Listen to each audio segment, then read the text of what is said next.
You know, you walk around town here in Los Angeles, even just going to get a cup of coffee across the thoroughfare from the AT&T studios here, Richard. I was asked no fewer than 3 times, how about those Dodgers? I mean, people here are nuts because it's all working. And yet, if they don't make a move in the next 3 hours, I think people are going to freak out for a team that's 43 games over 500. And part of the reason is it looks like if things stay the same, the Dodgers are going to go into yet another postseason where Kershaw is going to be starting constantly on short rest, it looks like. I mean, don't you think they should try and fix something like that and go for it with one of these top-notch starters? If it all Yeah, and I would add to that the Dodgers would tell you this might be the best farm system they've ever had, certainly the best in recent memory.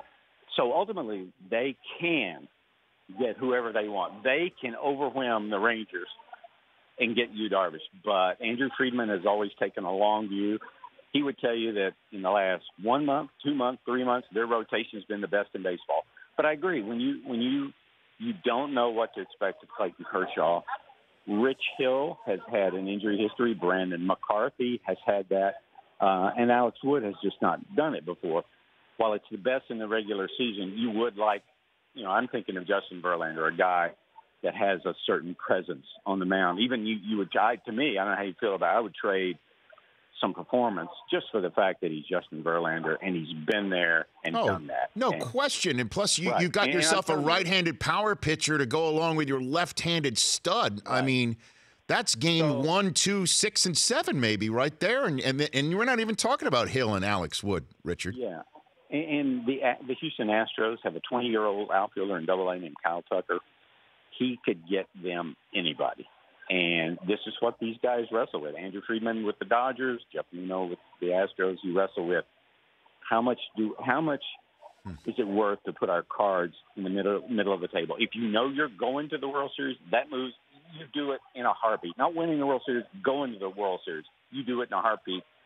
But it is something all these guys, especially the analytics-based guys, they try to constantly take a long view. But I will say this.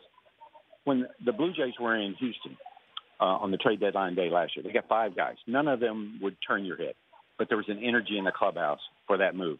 Over on the other clubhouse, the Astros did nothing, and you could feel it. It was palpable. Our front office doesn't believe in us. So there is beyond what you get that can be measured. There's what you get that can't be measured. And at this time of year when everybody's tired, everybody's starting to drag, that's important too. The Rich Eisen Show, weekdays at noon Eastern on radio stations across the country and audience. If you like that video, be sure to download our app, and I'll be sure to help the NFL figure out what a catch is.